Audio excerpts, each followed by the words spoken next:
Paz do Senhor, meus amigos, nós estamos iniciando a aula de número 2. Na aula de número 1 nós falamos do ângulo do Deus Criador e mantenedor de todas as coisas. E na aula de hoje nós vamos falar do ângulo do processo cíclico, lógico, eficiente e funcional. Bora para a aula então. A primeira coisa que eu quero que você observe aqui na aula de hoje, do processo cíclico, lógico, eficiente e funcional, se você analisar o texto do capítulo 1, você vai observar, vamos aqui para a Bíblia, que sempre ao findar dos dias da criação, somente nós estamos falando do capítulo 1, excluindo aí o dia 7º, você vai observar que os dias sempre terminam com uma frase. E houve então a tarde e a manhã, o primeiro dia. Isso daqui é importante nós trazermos uma observação, porque quando você chegar lá na narrativa da crucificação de Jesus, você vai ver que Marcos e João, eles vão divergirem em horários em que Jesus está sendo crucificado. Até parece que os evangelistas estão em contradição. Por quê? Marcos vai falar que Jesus foi crucificado na 3ª hora. E João vai dizer que Jesus foi crucificado na hora 6ª. Então, peraí, Jesus foi crucificado na 3ª hora ou Jesus foi crucificado na hora 6ª? Então é importante você observar isso. Olha a importância de você estudar o capítulo 1 de Gênesis, porque dele emana todo o preparo para que você possa interpretar o restante das Escrituras, o capítulo 1. Então, por que Marcos diz 3ª hora e João diz a 6ª hora? Simplesmente porque Marcos ele vai estar pautando o seu relato no calendário judaico, enquanto João está pautando o seu relato no calendário romano. E aí que vem a questão do houve então a tarde e a manhã, o primeiro dia. Se você observar, diferentemente do ocidental, diferentemente de nós, o judeu ele conta a hora diferente de nós. Nós contamos a hora a partir da meia-noite, das 0 horas, né? Das 0 horas, então até as 0 horas nós contamos um dia. Então da meia-noite à meia-noite. Para o judeu, ele conta diferente, ele conta a partir das 18 horas. Das 18 às 18 é um dia. Por isso que lá Marcos vai estar dizendo que Jesus ele foi crucificado na 3ª hora, que equivale às 9 horas da manhã. E João está dizendo que Jesus foi crucificado às 6 horas, né, da manhã. No relato de João ele vai fazer menção às 6 horas.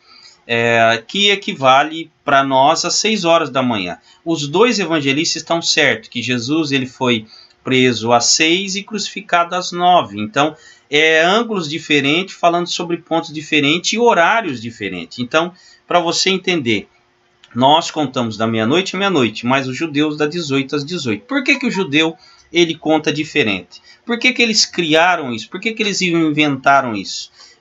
Na verdade, eles simplesmente estão obedecendo a regra, a norma que já foi estabelecida. Quando você olha na criação, você vai ver o quê? Primeira coisa que você tem que lembrar, que vamos ver o versículo 2, ó. A terra, entretanto, era sem forma e vazia. A escuridão cobria o mar e envolvia a terra. Então pensa que antes de Deus iniciar o processo criacional, antes de Deus iniciar o processo da matéria, há uma escuridão. Deus não cria a escuridão. Você vai ver que tem dois elementos aqui no capítulo 1, no versículo 2, que tem dois elementos que Deus não cria, né? Que Deus não vai criar aqui as águas, porque já existia as águas, né? O Espírito se movia sobre a face das águas, e também a escuridão ou as trevas que já existiam. Então o que Deus vai fazer? Deus ele está agora iniciando o processo da criação. Quando Deus então diz haja luz, passa a se contar o tempo. Então agora começa a existir o tempo. Então houve luz e viu Deus que a luz era boa, separou a luz das trevas. Então as trevas já existiam. Então Deus agora separa a luz das trevas. Então lembra que as trevas é o marco inicial, porque começa a atividade de Deus nas trevas. Chamou Deus a luz dia, e as trevas chamou noite. Então as trevas chamou noite. Então, se você observar, chamou Deus a luz dia e as trevas chamou noite. Então houve tarde e manhã, houve tarde e manhã, o primeiro dia. Então começa todas as atividades de Deus começa na noite. Então houve tarde, vamos lá, vamos pensar agora no calendário judaico para ser mais prático. Houve tarde às 18 horas, atravessou até às 6 horas da manhã, o primeiro dia. Beleza, então isso é importante para você entender, que houve esse processo cíclico da criação que começa na tarde, se estende até amanhã e então conclui-se como o primeiro dia. Isso vai se repetir no versículo 8, 13, 19, 23 e 31. Então a primeira coisa que eu quero que você observe e entenda que esse processo cíclico da criação, ele vai reger o calendário judaico. Então o calendário judaico, o calendário lunar, ele é regido por essa etapa da criação. Ele vai obedecer à lei da natureza, né, da criação do Deus Criador. Então ele vai obedecer isso. Então por isso que sempre vai ter, foi tarde de manhã, o dia primeiro. Com exceção, eu coloquei aqui, mas nós não vamos falar sobre esse assunto agora, devido ao tempo, que eu estou com o cronômetro aqui e o tempo passa muito rápido, são 15 minutos só. O dia 7 nós vamos abordar somente no capítulo 2. Você vai ver que o dia 7 não tem tarde de manhã. Por que ele não tem tarde de manhã? Guarda aí, nós vamos ver isso mais à frente. O segundo ângulo, que é do processo lógico, você vai observar que nas etapas da criação, Deus ele cria todas as coisas dentro de um processo lógico. Qual processo lógico é esse? Vamos dividir aqui para você entender como é que funciona esse processo lógico. Vamos pegar os 6 dias, você vai ver que eles estão divididos, esses 6 dias, em 3 pares. Você vai ver que esses pares, o dia primeiro de cada par, Deus vai criar um meio ambiente. E no segundo dia de cada par, Deus vai preencher esse meio ambiente. Observe aqui, ó. No primeiro dia, Deus não diz haja luz.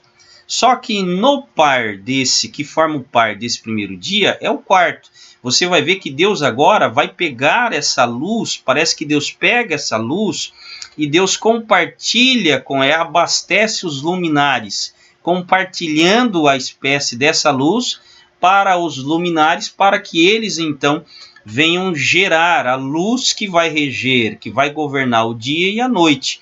Lembrando que a lua, né, ela simplesmente absorve a luz solar, né? E a lua é uma representação da igreja, que Cristo é o sol da justiça, que a igreja absorve esse sol para poder brilhar num mundo tenebroso. Mas não vamos falar sobre aplicações, é simplesmente o texto. Então lembra isso. Então no primeiro dia de cada par, Deus cria o meio ambiente, no segundo dia Deus preenche o meio em que ele criou. É um processo lógico de Deus.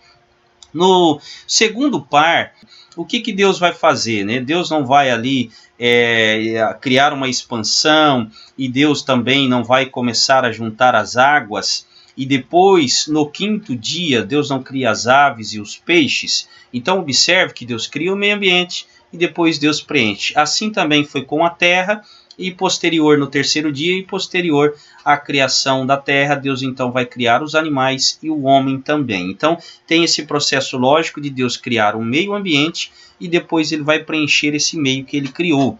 Vamos lá, que o tempo passa muito rápido. Além disso, você observar que Deus ele separa em pares, criando o meio ambiente e preenchendo o meio, você vai observar que, além disso, parece que Deus trabalha no efeito gangorra, né? Eu até coloquei aqui uma gangorrinha para você observar. Por quê? Nós começamos ali, vamos pegar agora os dias sequenciais. Nós temos o primeiro dia, a luz. Depois Deus desce para a expansão. Depois Deus desce para a terra. Sobe novamente lá nos astros, né? Onde Deus vai criar os luminares. Desce para as aves e para o mar, e depois, posteriormente também, nós vamos observar que Deus então cria os animais, desce para a terra, né? Os animais, e cria o homem também. Então, nesse processo lógico, observe que a criação ela é lógica, não é uma coisa assim aleatória, houve um processo, né? Então Deus cria o meio ambiente, preenche, e Deus então começa em cima, vai descendo, sobe novamente e desce. Nós temos os dois mundos aqui, né? Nós vamos ver também que Deus tem um mundo espiritual na criação e tem um mundo físico apalpável. Então, além disso, nós temos que entender que em torno disso tudo, em torno dessa criação, nós temos que separar em dois mundos, o mundo espiritual e o mundo físico. Mas vamos lá, para nós, temos 5 minutinhos só. Então, do processo eficiente, você vai observar, eu quero chamar a tua atenção, é o seguinte. Você vai ver o seguinte, que sempre Deus, no primeiro, no terceiro, no quarto e no quinto dia, Deus vai dizer que era bom, né? Que era bom aquilo que ele fez. Vamos ver aqui, ó. Primeiro dia, houve luz e viu Deus que a luz era boa, né? Isso é importante você observar, que no primeiro dia era boa, né? Deixa eu pegar aqui a King James. Era boa. Quando nós vamos ler o segundo dia, observe aqui que eu não coloquei, ó, o segundo dia ele não aparece. Por que ele não aparece? Porque Deus não declara nada no segundo dia. Se você ler ali, ó, vamos pegar aqui a leitura do segundo dia, houve luz. Depois diz Deus, haja entre as águas um limite, separa, tal, abaixo os limites ficaram por cima, assim aconteceu. Deus, e Deus ao firmamento deu o nome de céu, tarde passou e raiou. Amanhã, esse foi o segundo dia. Note que no segundo dia aqui, ó, não tem Deus declarando que foi bom. Por isso que nós não colocamos aqui. Então nós temos Deus falando que foi bom o primeiro dia, o terceiro, o quarto e o quinto. Mas no segundo dia Deus não fala. Por que Deus não fala? Porque Deus aqui no segundo dia, ele está criando o espaço, ele está criando aquilo que nós chamamos de universo, né? E ele também está separando as águas de baixo e as águas de cima. Porém, ele vai terminar o dia, mas ele não terminou o processo das águas. Quando ele inicia o terceiro dia, olha lá, então disse Deus que as águas que estão sob o céu, ele não terminou no dia segundo aquilo que ele ia realizar com as águas. Então, como Deus é um Deus de perfeição, ele não declara bom aquilo que está inacabado, ele não poderia declarar. Então agora você vai ver que ele vai declarar que aquela etapa que foi iniciada no segundo dia, que vai terminar no terceiro, era bom. Então observa, ó, Deus otorgou o nome de terra e a parte seca e a massa das águas que havia juntado. Ele chamou de mares. Observou Deus que era bom. Então aqui esse bom, ele refere-se ao segundo dia. Mas você vai ver que no terceiro dia tem mais uma palavra bom, ó. E determinou que a terra fosse coberta do tipo de vegetação. Então aqui vem a flora sendo criada. E então, ó, no final do terceiro dia, observou Deus que isso era bom. Então eu tenho duas vezes a palavra bom no terceiro dia. Ó, vai terminar o terceiro dia. Então esse bom está relacionado à flora. E esse bom aqui está relacionado às águas do segundo dia. Então, por isso que nós não temos. Isso é importante você observar. Porque Deus não declara bom aquilo que está inacabado. Deus declara bom quando a obra está completa, aquilo que foi acabado. Porque Deus, ele é perfeição. E você também vai observar que no dia sexto tem uma declaração diferente, né? Que não é bom, mas é muito bom. Por que é muito bom? Porque no sexto dia tem algo sendo criado que ele difere das demais coisas criadas que nós vamos falar no último ângulo aqui do nosso estudo, né? Que no último ângulo do sentido mais intrínseco do propósito da criação de Deus. Então aqui nós vamos concluir. Meu Deus, nós já estamos com quase 15 minutos e eu tenho que concluir a aula para obedecer o tempo. Então, no sexto dia, Deus vai declarar que é muito bom e nós vamos falar isso na próxima aula. E agora que eu quero concluir, que você deu uma olhada pelo capítulo 1 de Gênesis, que no processo funcional, você vai observar que na criação da fauna, você vai observar que Deus ele não vai abençoar a fauna, né? Vamos ver aqui no terceiro dia. Passaram, quarto dia, terceiro dia. Ó, você vai observar, e a terra fez brotar toda a vegetação, ervas que dão semente segundo a sua espécie, e árvores que produzem frutos, cujas sementes estejam neles. Ó, presta atenção nisso, ó. Cujas sementes estejam neles. Quando você olha para o terceiro dia da criação, Deus está dizendo que a semente está na criação. Mas quando você chega ali no quinto dia da criação, deixa eu fechar isso aqui. No quinto dia, vamos lá para o quinto dia. Passamos o terceiro, quarto e o quinto dia. Olha só o que acontece no quinto dia. Deus vai criar as aves, os animais marinhos, né? Deus observou que era bom. Então Deus abençoou a primeira vez que você vai ver Deus abençoando na Bíblia, dizendo: sede fecundos e multiplicai e enchei as águas do mares. Olha só, Deus está abençoando os animais e também nós vamos observar que no sexto dia Deus também vai abençoar. Ó. No versículo 28, Deus abençoou e lhes ordenou: sedes férteis e multiplicai-vos. Só. Então Deus não abençoa a fauna, Deus não abençoa a flora, mas Deus vai abençoar a fauna e Deus vai abençoar os animais. Por que isso? Porque a bênção de Deus está relacionada à semente, à procriação. Observe que quando ele abençoa, abençoou-lhes ordenou: sedes férteis.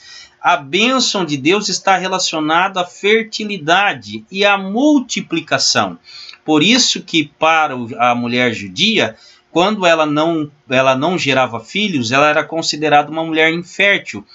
Era praticamente como uma mulher que estava sendo amaldiçoada por Deus, porque a bênção da vida que Deus determinou nas espécies aqui, ele criou as suas espécies, então para que essas espécies pudessem gerar a sua prole, precisa da bênção de Deus. Isso vai nos ensinar que a vida, ela depende da bênção de Deus. Sem a bênção de Deus não haverá vida, tá certo? Pegou aí? Então te encontro na próxima aula. Que Deus te abençoe.